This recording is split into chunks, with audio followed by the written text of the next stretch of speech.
Function.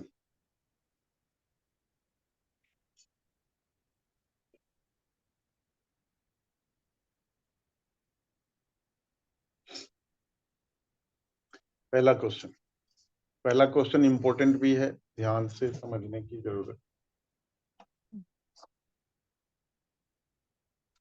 पहला question है, so that the function f, so that mapping from R to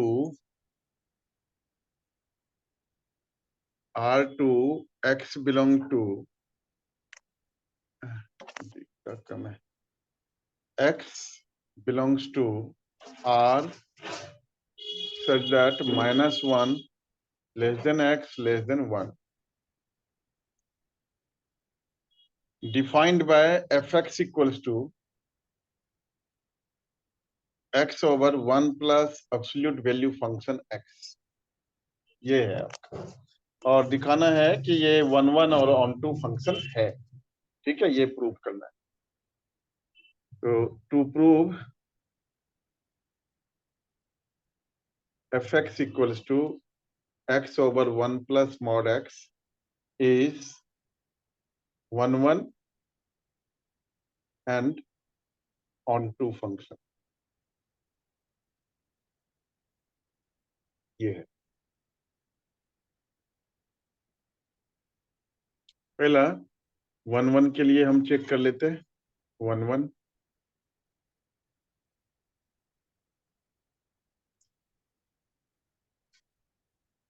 1 1 नेस के लिए हम चेक कर लेते हैं। तो दो कंडीशन है, चूंकि ये मॉडुलस फंक्शन जो है वो 0 पर डिफाइन है। It is x if x greater than equal to 0 minus x if x less than 0। तो हम x greater than equal to 0 के लिए अगर हम लेते हैं केस 1, तो उस केस में 1 1 के लिए let x1 x2 belong to R, x belongs to R, और ये किस तरह से, तो -1 less than x less than 1। ठीक है, तो f of x1 let f of x1 equals to f of x2। तो मॉडुलस फंक्शन की वैल्यू, एब्सोल्यूट वैल्यू फंक्शन की वैल्यू x होता है, पॉजिटिव x होता है for greater than equal to 0। तो ये हो गया x1 upon 1 plus x1 equals to x2 upon 1 plus x2। इस तरह से। यहां तक क्लियर है सान्या?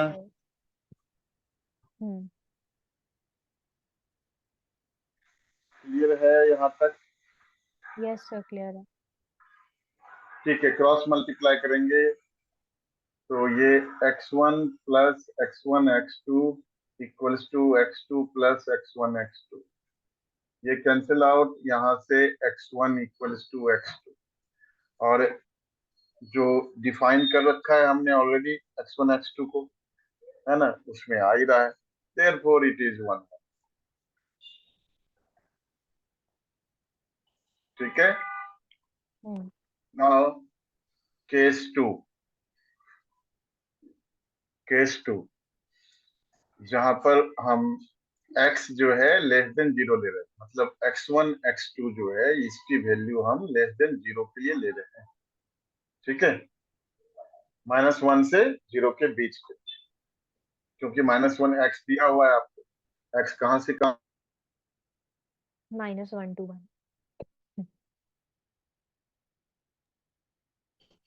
x -1 से 1 तक है। तो लेस देन 0 के लिए fx1 इक्वल्स टू fx2 अगर हमने लिया, तो ये हो गया x1 upon 1 minus x1 equals to x2 upon 1 minus x2। तो ये हो गया आपका x1 minus x1 x2 equals to x2 minus x1 x2। Cancel out कर लो दोनों तरफ से, x1 इक्वल्स टू x2। और जो हमारा दिया हुआ है डोमेन उसके अकॉर्डिंग ही सारी चीजें हो रही है। Therefore it is 1 1 from case 1 and case 2। कई सारे बुक में x1 greater than 0, x2 less than 0 करके भी केस दिखाया है, उसकी जरूरत नहीं है, उसकी जरूरत नहीं। From case 1 and case 2, from 1 and 2 दोनों केसेस में 1 1 आ रहा है, तो हम कहेंगे इट इज 1 1, fx इज 1 1 और इंजेक्टिव फंक्शन, और इंजेक्टिव फंक्शन ये हो गया। नाउ सर्जेक्टिविटी के लिए, ऑन टू के लिए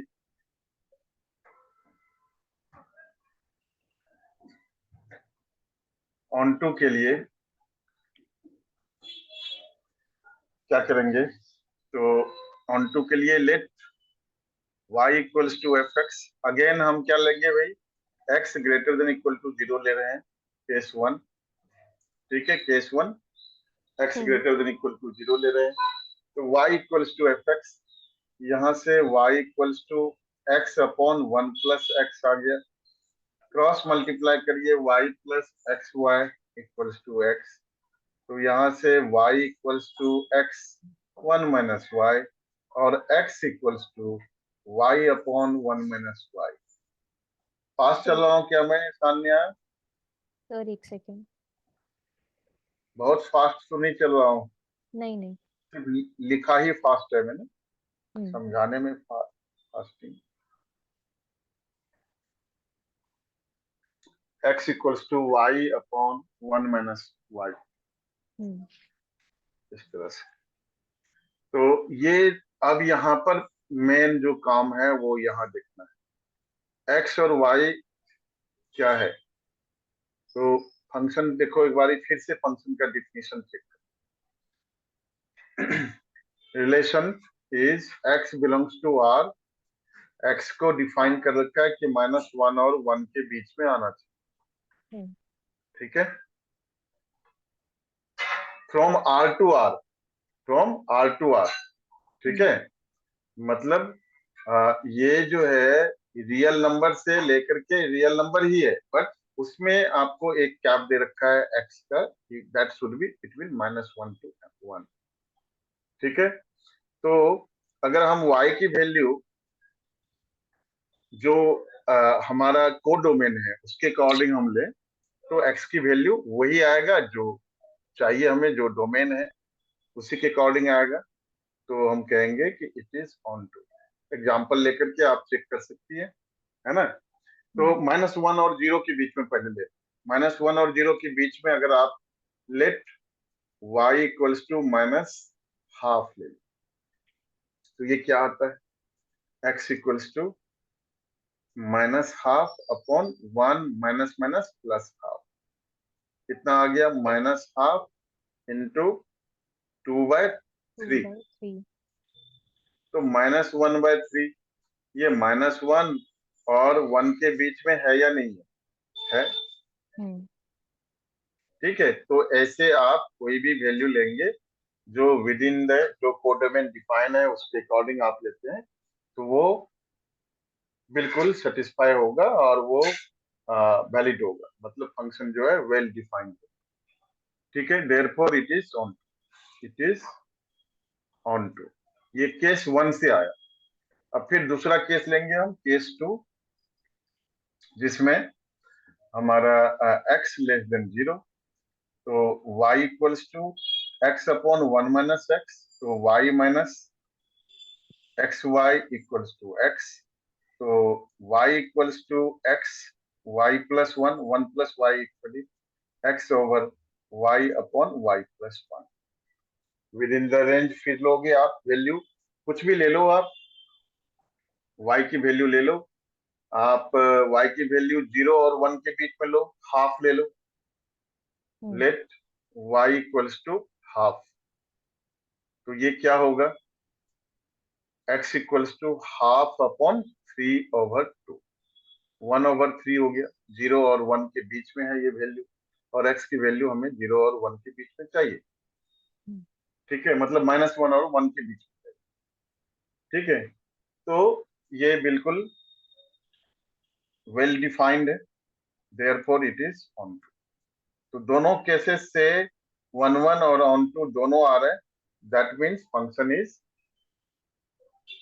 बाइजेक्टिव। बाइजेक्टिव। और हाँ, 1 1 और ऑन टू दोनों है, हैंस प्रूव्ड, हैंस प्रूव्ड। ठीक है, तो पहला क्वेश्चन जो है वो हो गया। दूसरा क्वेश्चन आपका है, so that the function F, कहाँ चला गया, हाँ, so that the function mapping from R to R, मतलब domain real number and codomain भी real number, F x equal to x cube is injective, injectivity show करना है। ठीक है, इंजेक्टिविटी शो करना है, तो ये तो आता है आपको, कर लेंगे। Yes sir. अच्छा, तो फिर ओरली वैसे ही बताइए कि क्या करेंगे, कैसे करेंगे। सर x1 x2 ले लेंगे, जिसमें वो क्यूब कर देंगे दोनों को साइड बाय साइड लेके।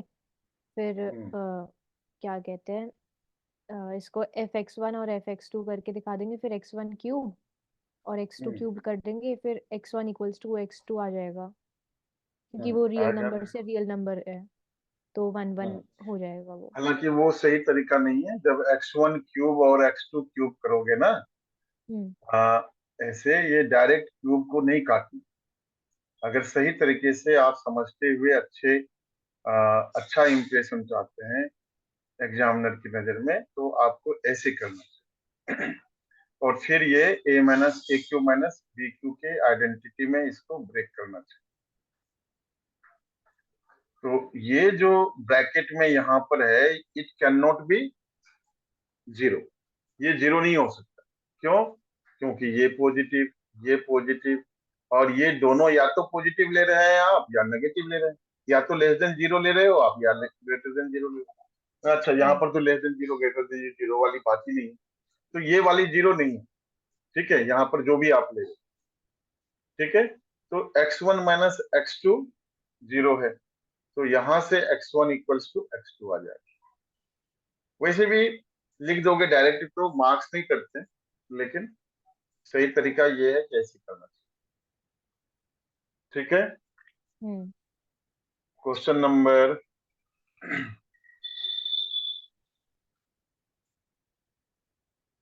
कहाँ गया अभी, 3। Question number 3, given a non-empty set X, consider Px which is the set of all subsets of X. Define the relation R in Px as follows. For subset A, B in Px, ARB, ARB मतलब क्या हुआ, relation A का relation B के साथ, इसका मतलब ये हुआ ठीक है सर। A का रिलेशन B के साथ। ठीक है ना, हम्म।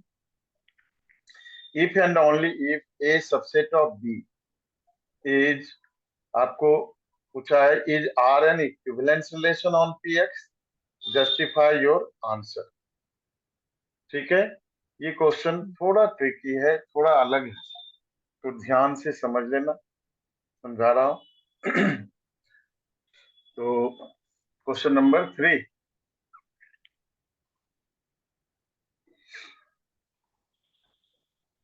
गिवन है आपको set P x which is the set of all subset of x, लिख लेंगे। गिवन दैट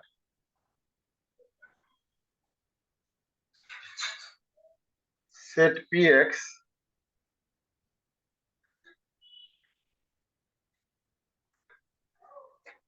बड़ा कैपिटल एक्स लेंगे, P x is the set of all subset of X, is the set of all subsets of X, all subsets of X। P x को क्या बोलते हैं, power set बोलते हैं, 11th में आपने पढ़ा होगा। हम्म। ठीक है, for subsets A, B in PX ऐसा लिखेंगे फोर सबसेट्स ए बी, ये दो सबसेट दे रखा है जिसका रिलेशन दिखाना है हमें। A B in P X in power set. आप डिस्कनेक्ट हो गई थी क्या? No sir. अच्छा ठीक है। A B in P X, relation between A and B, A or B, is such that A subset of B, ये आपको दिया हुआ है। पहले रिफ्लेक्सिव देखेंगे कि रिफ्लेक्सिव है या नहीं है। तो रिफ्लेक्सिविटी पहले चेक कर लेते हैं। रिफ्लेक्सिविटी, रिफ्लेक्सिविटी पहले चेक कर लेते हैं।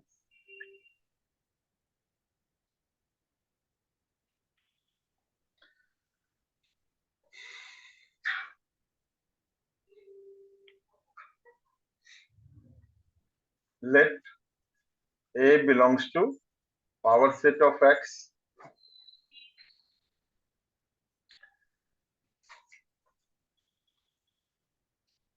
put B equals to A। इसको क्योंकि A सबसेट ऑफ B है, तो ऐसा भी केस हो सकता है कि B और A दोनों इक्वल हो, मतलब A के सारे एलिमेंट तो B में हैं। अगर B के भी सारे एलिमेंट A में, उस केस में क्या होगा, ये क्या लिखेंगे हम, A subset of A। So every set is actually subset of itself, ऐसे भी लैंग्वेज में लिख सकते हैं। Rather than B equals to A का, B इक्वल्स टू A क्यों लिखा, क्योंकि A और B दिया हुआ है, तो B को भी A के इक्वल हमने ले लिया। समझ रही हैं? दोबारा क्योंकि समझा दो। रिफ्लेक्सिव में हम रिलेशन, रिफ्लेक्सिव रिलेशन में क्या दिखाते हैं, सेम एलिमेंट दिखाते हैं। Rather than A R B, rather than two sets A B, तो ए हमने आर एक लिख ही, सकते हैं। हाँ हाँ, ए आर ए लिख सकते हैं उसको। तो every set is subset of itself, है ना? इसको लैंग्वेज में भी लिख लो, every, since every set is subset of itself।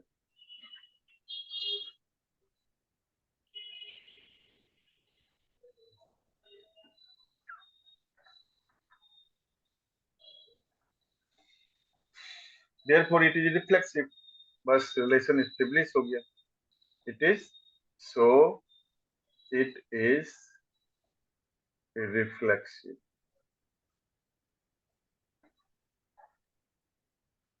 now symmetricity, symmetric,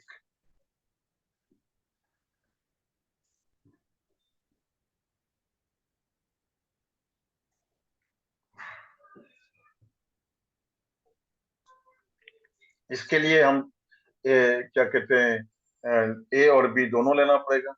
late A belongs to power set of X and B also belong to power set of x।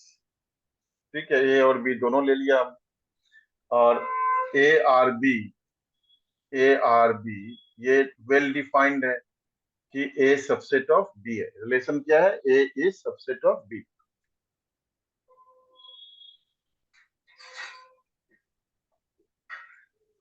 तो A अगर subset of B है, जरूरी नहीं है कि B भी subset of ए हो। B के सारे एलिमेंट बी के सारे एलिमेंट ए में हो, ये जरूरी नहीं है कि B is also subset of A. ठीक है, B not a subset of A, hence it is not symmetric. तो ये सिमेट्रिक नहीं है। सिमेट्रिक नहीं है तो इक्विवेलेंस तो वैसे ही नहीं होगा। So it is not asymmetric।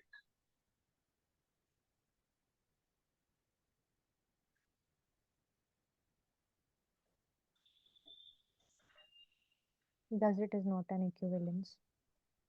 नहीं, ट्रांजिटिविटी भी दिखा दो और क्या, खत्म करो इसको पूरा। अच्छा। ट्रांजिटिविटी भी दिखाओ। यहाँ पर भी लिख दोगे तो आपके मार्क्स काटने का हक है नहीं उसको, क्योंकि उसके लिए इक्विवेलेंस के लिए तीनों चाहिए। जब सिमेट्रिक नहीं है तो नहीं होगा। बट ट्रांजिटिव भी दिखा दीजिए। Let A belongs to px, b belongs to px,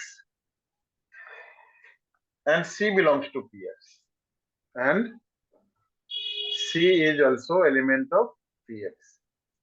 तो ये तो ट्रांजिटिव हो जाएगा क्योंकि ए बी अभी बिलोंग टू। देखते हाँ। अभी देखते हाँ ये होगा ट्रांजिटिव।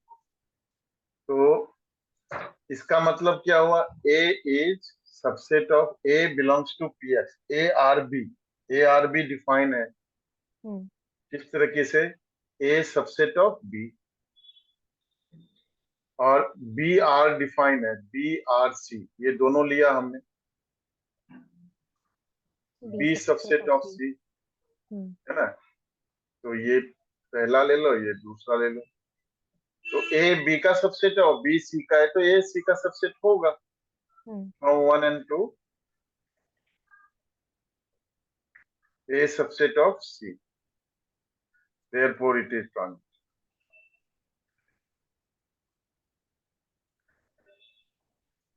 तो इसके बाद लैंग्वेज में आप लिख लो। So relation R is reflexive and transitive but not symmetric. Hence, R is not an equivalence relation. R is not an equivalence relation. ऐसा ठीक है? यस, और एक मिनट।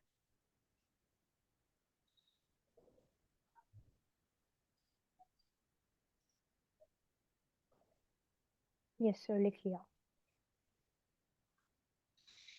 क्वेश्चन नंबर 4 है, find the number of all onto functions from the set 1 to n। तो factorial n होता है, ये आपको याद रखना पड़ेगा। ठीक है, number of onto relation factorial n होता है। ठीक है, हम्म। इसका answer factorial n। Number of onto relation 1 से लेकर के कैसे, अगर आप करना चाहें तो पता कर सकते हैं कि कैसे होगा। तो चूंकि 1 से लेकर के n तक एलिमेंट, ठीक है, तो फाइनाइट सेट है, n एलिमेंट है इसमें। और ऑनटू फंक्शन के लिए जरूरी है कि फाइनाइट सेट, ये जरूरी है, हम्म। और सबके प्री इमेज हो। तो हमें पता है कि 1 to 1 रिलेशन लेंगे तो ये एक एक एलिमेंट के लिए एक ही एलिमेंट होगा, ये 1 1 ही होगा। ठीक है, और ए ऑन टू भी होगा। ये सब आप जो भी 1 से n तक में जो भी लेंगे उसका प्री इमेज भी अवेलेबल होगा। हम्म। ठीक है, सीधा याद रखना है फैक्टोरियल n। फैक्टोरियल n पता है ना क्या होता है? हाँ जी, फैक्टोरियल n क्या होता है? ये होता है, ये वो जो मल्टीप्लाई करते हैं। हाँ, रिवर्स काउंटिंग। हाँ ठीक वो है, एन, इस हाँ। तरह से 3 2 1 हम्म।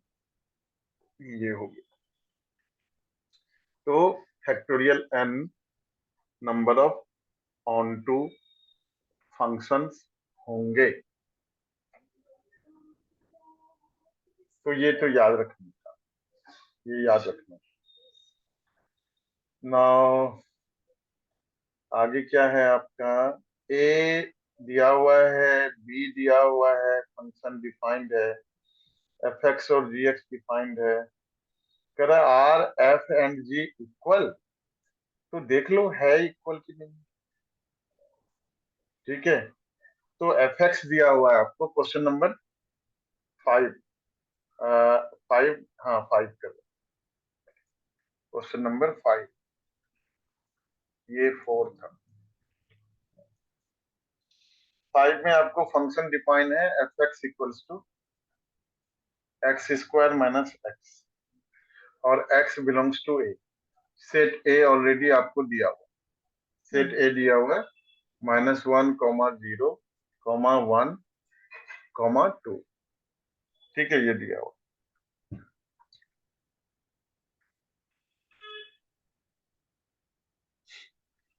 एंड बी सेट, अच्छा ए सेट पहले दिया हुआ है तो इसको निकालो। एफ ऑफ -1 क्या होगा? ये होगा -1 स्क्वायर माइनस -1, तो 1 + 1 2 हो गया, मतलब एफ ऑफ -1 की वैल्यू 2 होगी। ठीक है, और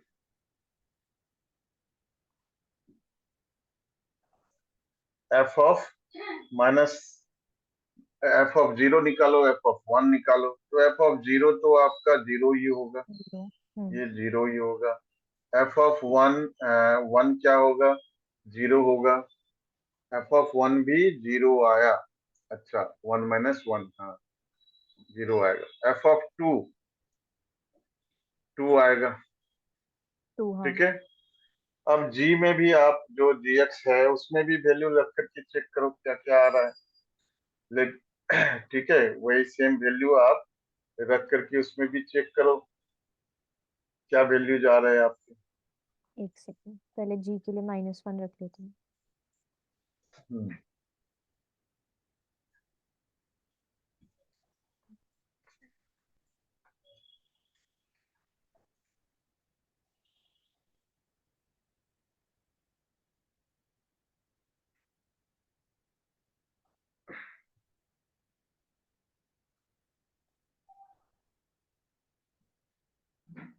-1 तो 2 आ रहा है। जी -1 आपका 2 आ रहा है, जी -1 2 आ रहा है। F G. -1 और जी -1 दोनों तो सेम आया ना भाई। जी -1 आपका 2 आया, सेम और है। यही तो आपका एफ ऑफ -1 भी है, देखो इधर, हम्म। है ना। अब जी 0। ये निकाल लिया। अब जो है आप निकालो, जी -1 निकाल लिया आपने, जी 0 निकालो, जी 0 तो 0। और एफ 0 भी तो 0 आया आपका, है ना। हाँ। जी 0 0 आया, और एफ 0 भी आया, तो वही तो आपको दिखाना है कि दोनों सेट के जो वैल्यूज है दोनों फंक्शन के वो सेम है, हम्म। यही आपको दिखाना भी है। अच्छा, ये तो पूछा इजी है है। ना कि are F and G equal, तो हाँ इक्वल आ जाएंगे सारे वैल्यू करके देखो। G2 जी क्या आ टू रहा है? जी 2 भी 2 आ गया। G2 भी 2 आ गया, और यही आपका F2 भी है। हम्म। ठीक है, तो यही सारे F2 भी फंक्शंस है, इक्वल हैं। सारे इक्वल हैं, तो Fx equals to Gx and their common domain A। Therefore हम लिखेंगे, therefore Fx equals to Gx with common domain A। So F equals to G। यही आपको दिखाना था कि ये है या नहीं है, तो हाँ है। ठीक है, हम्म। ये भी हो गया आपको। तो इम्पोर्टेंट बेसिकली। क्वेश्चन थे, मुझे लगता है कि इनमें आपको डाउट था पहले भी, आता नहीं होगा, खास करके ये क्वेश्चन 1, 3, 5, ये क्वेश्चन, और 6 भी, बल्कि 7, sorry, number of equivalence equation. Question number 6, A 1 2 3 element है, the number of relations containing 1 2 1 3 which are reflexive symmetric but not transitive is। Reflexive और सिमेट्रिक तो है लेकिन ट्रांजिटिव नहीं। ठीक है, कैसे हम्म। करेंगे? तो सबसे पहले ए का कार्टेशियन प्रोडक्ट ए के साथ निकाल लीजिए। क्वेश्चन नंबर कौन से कर रहे हैं, 6 या 5? 6 6। 6 है, हम्म। तो ये आपका ए है, सेट 1 2 3। तो इसका अगर आपको रिलेशन दिखाना है तो सबसे पहले ए क्रॉस ए निकाल लेते हैं ना, कार्टेशियन हम्म। प्रोडक्ट निकाल लें। तो ये 1 1 1 2 1 3 2 1 2 2 2 3, और 3 1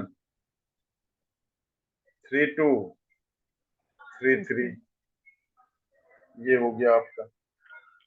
रिफ्लेक्सिव तो होगा ये। तो नंबर ऑफ एलिमेंट्स कितने हो गए? 9 है इसमें नंबर ऑफ एलिमेंट्स, है ना? Number of elements 9। अब कह रहा है कि relation on this set A which contains 1 2 and 1 3। ठीक है, तो 1 2 ऑन 1 एंड ऑन 3 जो रिफ्लेक्सिव सिमेट्रिक तो हो लेकिन ट्रांजिटिव ना हो। तो रिफ्लेक्सिव के लिए तो बेटा आपको सबसे पहले तो 1 1 2 ये सब तो लेना ही है। ठीक है, तो relation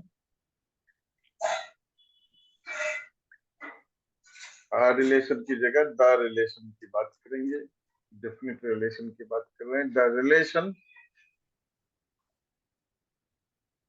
containing 1 2 and 1 3 which is reflexive and symmetric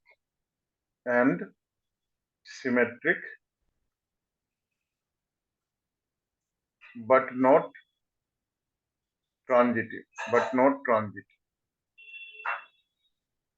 transitive नहीं। तो रिफ्लेक्सिव के लिए देखो, रिफ्लेक्सिव का एक चीज और बता दूं कि रिफ्लेक्सिव के लिए जितने भी ऑर्डर पेयर जिसमें सेम एलिमेंट हो वो सारे ही लेने पड़ते हैं तभी रिफ्लेक्सिव होता है, ये ध्यान रखना। तो इसमें 1 1 सर एक 2 सेकंड 2 पीछे वाला पेज करना।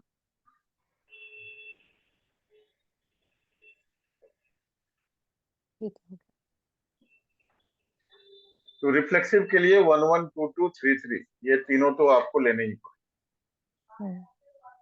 ठीक है, इसके बाद सिमेट्रिक भी चाहिए। तो सिमेट्रिक के लिए आपको 1 2 गिवन है ना? 1 2 तो लेना है आपको, तो इसका मतलब 2 1 इसमें इंक्लूड करना पड़ेगा और 1 3 भी दिया हुआ है आपको, और सिमेट्रिक तो चाहिए तो 3 1 भी आपको लेना पड़ेगा। तो ये आपको कम से कम लेने पड़ेंगे। ठीक है, तब जाकर के बात बनेगी। तो इस रिलेशन में कितने एलिमेंट्स हैं? 7 एलिमेंट्स हैं आउट ऑफ 9 एलिमेंट्स।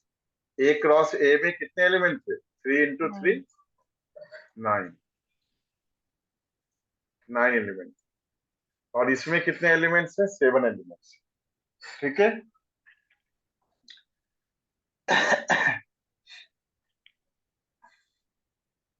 तो 2 3 हम नहीं ले सकते क्योंकि 2 3 लेने का मतलब ये हो गया 3 2 भी लेना पड़ेगा सिमेट्रिक के लिए। तो 2 3 और 3 2 हम नहीं ले सकते इसमें। ठीक है, एक बात। नाउ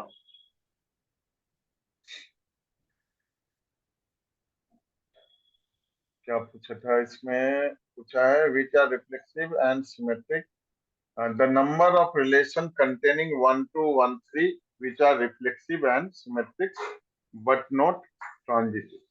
तो अब इसमें से ये तो सारे आ गए वो जिसमें कि आपको ये रिफ्लेक्सिव सिमेट्रिक और ट्रांजिटिव दिखाना। मिनिमम लेकर के चेक करो क्या क्या हो सकता है।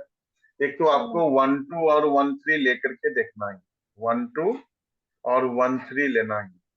ठीक है, तो 1 2 1 3 ले रहे हो आप, तो अगर सिर्फ आप 1 2 अच्छा दोनों में इंक्लूड करना है तो 2 1 मिनिमम मेरे को समझ नहीं आया, मतलब कैसे मिनिमम लेना है? आपको नंबर ऑफ रिलेशन पूछा है ना, रिलेशन तो यही होगा, ये रिलेशन हो गया। लेकिन इनमें से आपको कह रहा है कि कितने नंबर ऑफ रिलेशन बन सकते हैं जिसमें रिफ्लेक्सिव सिमेट्रिक होगा ट्रांजिटिव नहीं होगा। तो जैसे 1 2 1 3 हमें लेना है तो सिमेट्रिक के लिए 2 1 और 3 1 इंक्लूड करना पड़ेगा। रिफ्लेक्सिव इस बनाने के लिए या तो 1 1 2 2 ले लो, 3 3 ले लो। ये तो टोटल 4 रिलेशन मेरे को लग रहा है कि 4 रिलेशन, आंसर 4 नहीं होगा, एक ही रिलेशन बनेगा क्योंकि आपको मिनिमम 3 1 ले लिया, आपने 3 1 ले लिया। आंसर चेक करो, 1 दिए ए दिया है एक ही रिलेशन बन रहा है। हाँ चेक नहीं, करो। 6 का आंसर है। एक सेकंड। 1 है। 1 है ना, हाँ, तो एक ही रिलेशन बनेगा, क्योंकि आपको 1 3 के लिए 3 1 ऐड करना ही होगा, 1 2 के लिए 2 1 ऐड करना पड़ेगा। और रिफ्लेक्सिव में ऐसा है कि आप जो भी एलिमेंट है वो सेम एलिमेंट के साथ ऑर्डर पेयर आपको बनाना पड़ेगा, 1 1 2 2 3 3, ये तीनों लेने ही होंगे। हम्म ठीक है, तो नंबर ऑफ रिलेशन सिर्फ एक ही बनेगा, वो यही है। A part will be the correct answer.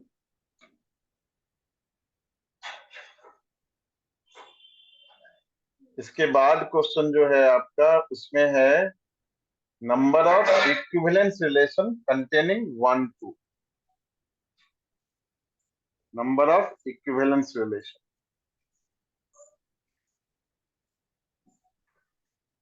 तो यहां पर भी सबसे पहले ए क्रॉस ए निकाल लो, क्वेश्चन नंबर 7। यहाँ पर भी सबसे पहले ए क्रॉस ए निकाल लो।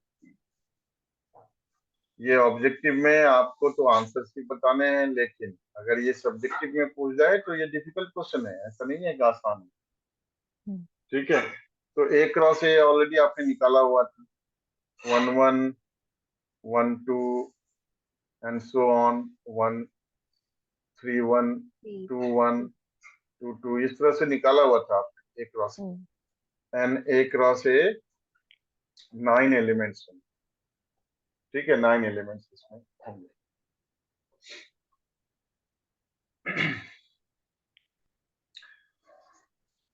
अब इक्विवेलेंस रिलेशन आपको लिखना है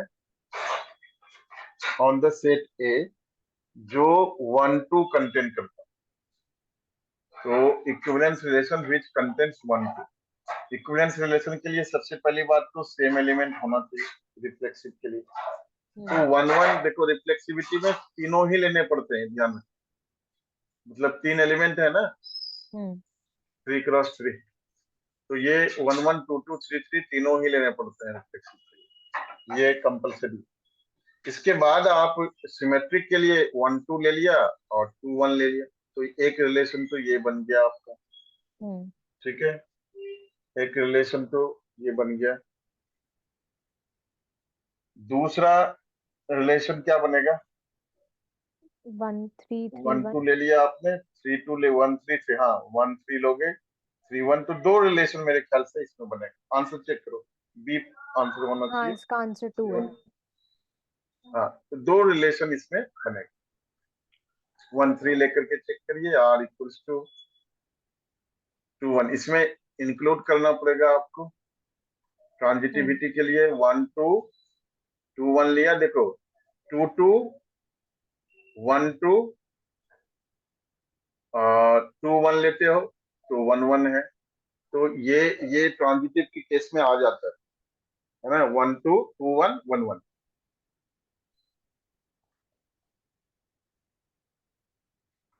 दो रिलेशन टोटल बने।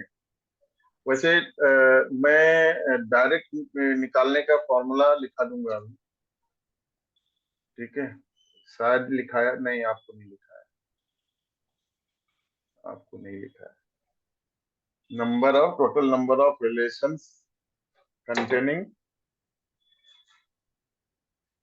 तो मिसलेनियस एक्सरसाइज खत्म हो गया। मैं 1 सेकंड में लिखा देता हूँ आपको, इम्पोर्टेंट डायरेक्ट फॉर्मूला मिल जाएगा आपको। नंबर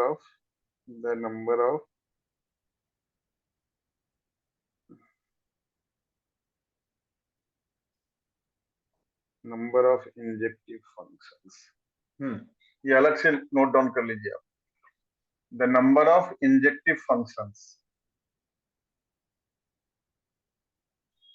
द नंबर ऑफ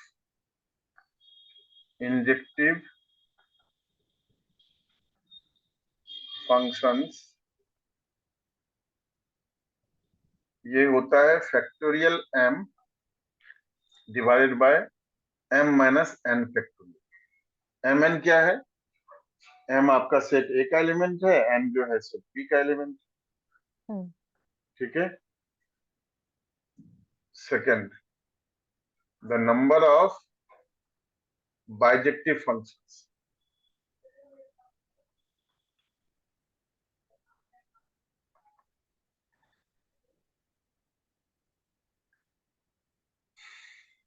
तो n A equals to n B, number of elements in set A और सेट बी, ये दोनों इक्वल है। तो इस केस में number of bijective factorial M होगा, और दोनों इक्वल ही होगा तभी बाइजेक्टिव हो सकता है, ये भी ध्यान रखना। क्योंकि वन वन और ऑन टू की बाइजेक्टिव क्या होता है, one one and onto. सारे एलिमेंट्स सेट ए में जो है उसका सेट बी में इमेज होगा, और सारे सेट बी के एलिमेंट्स का प्री इमेज भी होगा। नंबर ऑफ सर्जेक्टिव और onto function, the number of surjective और ऑन टू फंक्शंस, ये आपका 2 to the power m, number of surjectivity. Possible number of functions, number of possible functions, number of possible, किसको set दिया हुआ है तो relation दिया हुआ है, कितने नंबर ऑफ पॉसिबल फंक्शंस हो सकते हैं, ये आपका होता है n की पावर m। n क्या है, m है सेट a का एलिमेंट, मतलब सेट a में m एलिमेंट है, और सेट b में आपका n एलिमेंट। हाँ, तो n की b के एलिमेंट का पावर होता है, ध्यान, n to the power m होता है। ठीक है, इस तरीके से इसको याद रखिएगा। तो ये चैप्टर हो गया आपका। होमवर्क आपने, अच्छा तो आपका प्रैक्टिकल चल रहा था,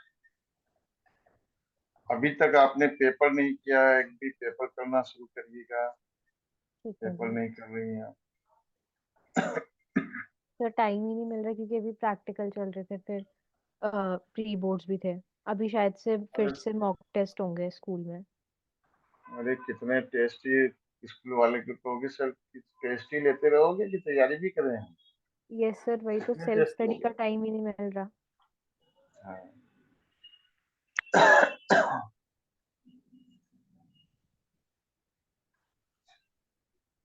एग्जाम्पल 22 देखो और 23, जो क्वेश्चन अभी किया उसी टाइप की क्वेश्चन है, और 24 भी।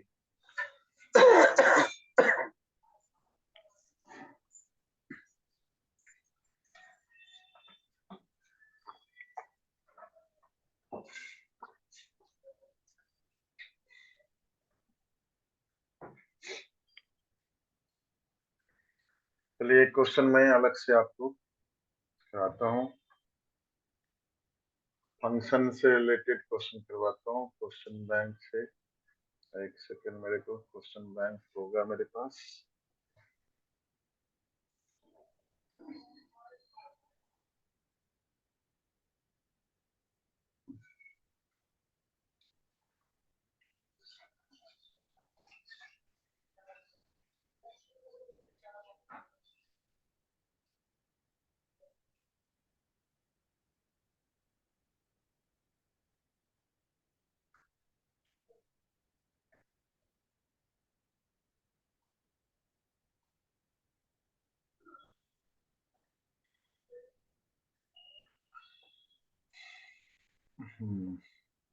क्लास 12।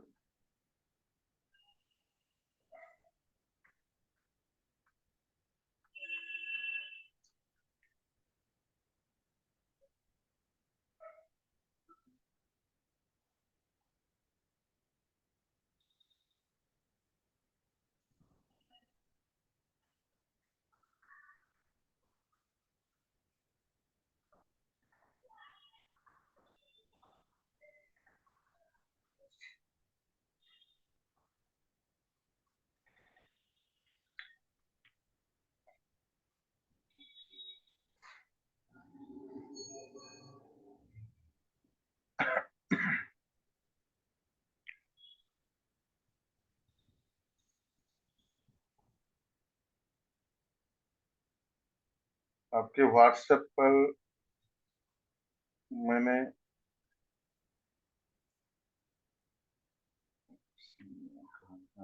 भेजा है कुछ, चेक करिए। हम्म।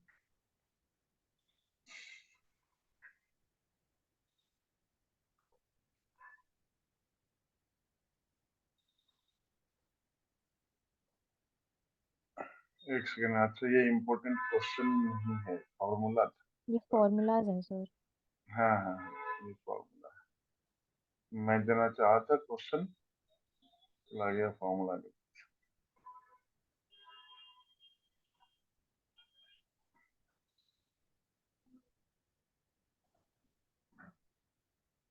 सप्लीमेंट मटेरियल जो मिलते हैं गवर्नमेंट स्कूल्स के लिए, गवर्नमेंट और केवीएस की तरफ से, वो है ये।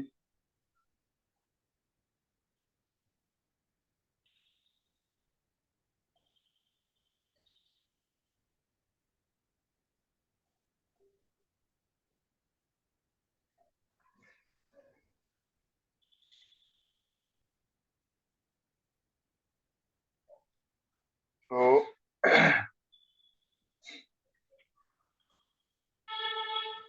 क्वेश्चन नंबर 3 कंपोजिट फंक्शन से रिलेटेड है। कंपोजिट फंक्शन चेक कर लेना सिलेबस में है कि नहीं, नहीं है तो उसको छोड़ देना। हम्म। ठीक है। क्वेश्चन नंबर 5 का 1 का आंसर बताइए। 5 नहीं, 1 का आंसर बताइए। T with the set of all triangles in Euclidean plane sir and Euclidean let plane क्या होता है? प्लेन होता है, बस इतना ही समझना, कुछ नहीं है। यूक्लिडियन प्लेन, कार्टेशियन प्लेन, दो तरह के प्लेन होते हैं।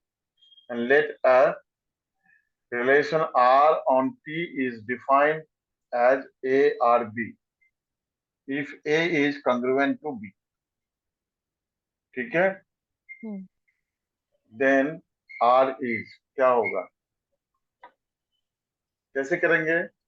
अगर कोई every triangle is congruent to itself, isn't it? हम्म। तो रिफ्लेक्सिव हो गया। T1 मान लो, T1 और T2 दो ट्रायंगल है, T1 congruent to T2, तो इसका मतलब T2 भी तो congruent है T1 का, सिमेट्रिक हो गया। T1 T2 के congruent है और T2 T3 से congruent है, तो तो T1 भी T3 का congruent हो गया। ट्रांजिटिव हो तो गया। इक्विवेलेंस रिलेशन इसका सही आंसर होना चाहिए, इक्विवेलेंस रिलेशन। हम्म। ठीक है। नीचे वैसे आंसर दिए हुए हैं आपके रेफरेंस के लिए। 1 का सी अभी नजर पड़ा मेरा। ठीक है। If a relation R on the set 1 to 3 be defined, R equals to 1 to, then R is क्या होगा? 1 2 3 and R is defined by 1 2।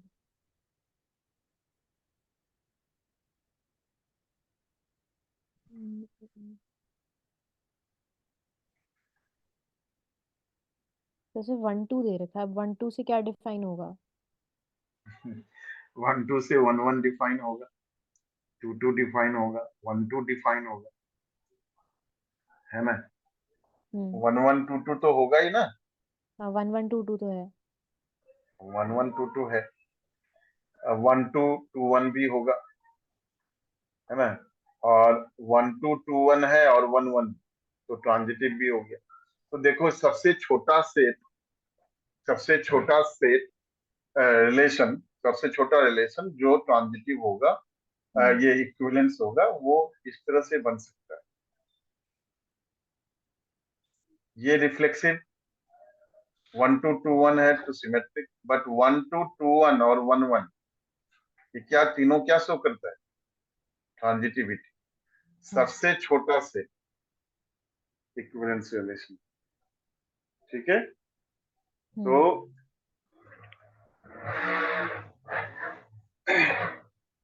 2 का be defined by R equals to 1 2, then R is relation, इसका answer transitive दिया है, तो इस हिसाब से दिया होगा मेरे ख्याल से 1 2 2 1 एंड 1 1 तीनों लेकर। ठीक है। Third question, given by fx equals to 3 minus x cube की पावर 1/3। ये तो f ऑफ fx निकालना है, सिलेबस में शायद नहीं, तो देख लेना, होगा तो फिर बता दूंगा। Fourth, the number of equivalence relation containing 1 2। ये तो अभी इस टाइप का किया भी था हमने, कंटेनिंग 1 2। तो 1 2 वहां पर दो ऑर्डर पेयर दो थे, यहाँ एलिमेंट एक थे ही ना यहाँ ऑर्डर तो। पेयर। हाँ, यहाँ पर एक ऑर्डर पेयर है, वहां पर दो ऑर्डर पेयर। ठीक है, हम्म तो एक ऑर्डर पेयर के साथ अगर आप करोगे तो दो रिलेशन आएगा। कैसे आएगा देखो, 1 2 3 का number of, total number of जो ऑर्डर पेयर्स होगा 9 होगा, 9। उसमें से 1 2 को लेना है आप। तो इसके साथ पहले तो 1 1 2 2 3 3 ये कंपलसरी है रिफ्लेक्सिबिलिटी के लिए। 1 2 लिया तो 2 1 लेना पड़ेगा। ठीक है, ये एक एक सबसे छोटा रिलेशन ये बन जाएगा, 1 2 2 1 और 1 1। ये ट्रांजिटिविटी है, और बाकी रिफ्लेक्सिविटी और सिमेट्री। ठीक है, दूसरा रिलेशन क्या बनेगा, 1 2 लिया आपने सिमेट्रिविटी के लिए, 2 1। ठीक है, 1 1 2 2 3 3 इन एनी केस आपको लेना ही है। ठीक है, और हम्म फिर आप 1 3 ले लो, 1 2 1 2 2 1 1 1 लिया आपने, और 1 2 2 2 1 2 एक और एलिमेंट ले लो, 2 3 ले लो। जी। ठीक है ना, तो ये ट्रांजिटिविटी दो रिलेशंस बन रहे हैं।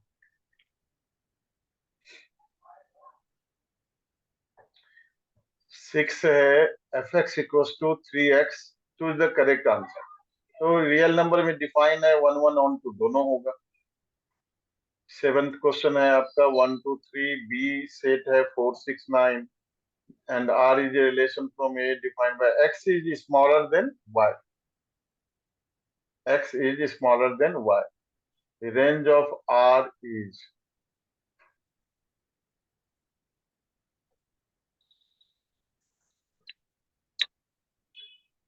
the range of R। तो रेंज सेट बी का एलिमेंट, रेंज जो होता है ना, डोमेन फर्स्ट सेट का ऑर्डर पेयर में जो फर्स्ट एलिमेंट होता है वो डोमेन कहलाता है, और से जो दूसरा सेकंड वाला। सेट का एलिमेंट होता है उसको रेंज बोलते हैं। तो हम्म 4 6 9 हो जाएगा। हम्म relation R 1 1 2 2 3 3 on 1 2 3 is reflexive only होगा। क्या रिफ्लेक्सिव दिया है ओनली। आंसर? हाँ, 8 का क्या दिया है, डी, डी दिया है बेटा, एन इक्विवेलेंस रिलेशन तो कैसे, क्योंकि 1 वन 1। टू सिर्फ इतना ही दिया ना, 1 1 2 2 3 3, तो आगे हाँ दिया तो इतना ही है सिर्फ, तो इसमें तो रिफ्लेक्सिव होगा, सिमेट्रिक और ट्रांजिटिव वाली तो बात ही नहीं। या तो आंसर गलत होगा। हो सकता है।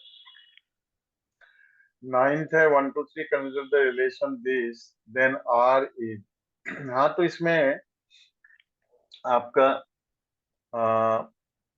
रिलेशन, रिफ्लेक्सिव तो है, सिमेट्रिक नहीं है क्योंकि हाँ 2 1 नहीं है। हाँ 2 1, ठीक और है, सिमेट्रिक नहीं।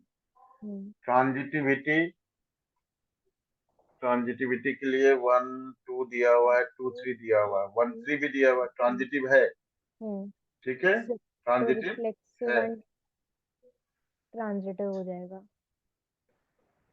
रिफ्लेक्सिव है, लेकिन ट्वाइस में नहीं है। आपको क्या दिया है आंसर, इसका आंसर गलत आंसर तो तो नहीं है, ए दिया 9 है। पे रिफ्लेक्सिव बट नॉट सिमेट्रिक। हम्म हाँ, तो रिफ्लेक्सिव तो है ही। अच्छा, तो चॉइस के अकॉर्डिंग, चॉइस के अकॉर्डिंग आंसर ए सही है। अच्छा। ठीक है ना, लेकिन ये ट्रांजिटिव भी है, लेकिन सब में आपको दिया हुआ है, बट ट्रांजिटिव के साथ रिफ्लेक्सिव नहीं दिया हुआ है। सी में आपको ट्रांजिटिव दिया हुआ है लेकिन सिमेट्रिक दिया हुआ है, सिमेट्रिक तो है नहीं। तो चॉइस के अकॉर्डिंग आंसर ए सही है।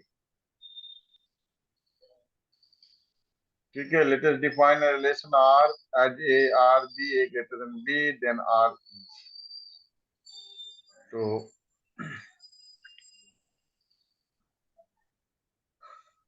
Let us define a relation R in R as a relation B, A greater than B, तो रिफ्लेक्सिव ये कोई भी नंबर जो है ए अगर हम लेते तो इक्विलिटी होल्ड करेगा, इक्विलिटी होल्ड करेगा। ठीक है, A greater than B greater than equal to B. ठीक है, A greater than equal to A, तो ग्रेटर देन तो नहीं होगा, इक्विलिटी होल्ड करेगा। ठीक है, दूसरा मेरे ख्याल से इसका आंसर बी जो दिया हुआ है वो सही नहीं है, क्योंकि ए ग्रेटर देन ए नहीं होगा। डिस अप्रूवल का केस लेते हैं, अप्रूवल का केस नहीं लेते। ए ग्रेटर इक्वलिटी होल्ड करता है, ए इक्वल टू ए। ठीक है, A greater than B, then B can not be greater than A, तो ये सिमेट्रिक कभी भी नहीं हो सकता। Transitive A greater than B greater than C, A is greater than B greater than C, A is definitely greater than C, तो ये transitive होगा और सिमेट्रिक होगा, रिफ्लेक्सिव। ये रिफ्लेक्सिव नहीं होगा। ठीक है, हालांकि आंसर चॉइस के अकॉर्डिंग दिया हुआ है कि सिमेट्रिक नहीं होगा।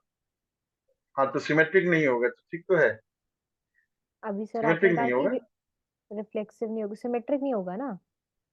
सिमेट्रिक नहीं होगा, ठीक रिफ्लेक्सिव है। और ट्रांजिटिव होगा, वही तो है बी चॉइस। ठीक है, सही है। सिमेट्रिक नहीं होगा ना, ए ग्रेटर देन बी है तो B can not be greater than A. Hmm. ठीक है, तो आप प्रैक्टिस करिएगा, सैंपल पेपर करना शुरू करिए। सैंपल पेपर भेजूं मैं आपको एक? अभी यस भेजता सर, हूँ। भेज दो।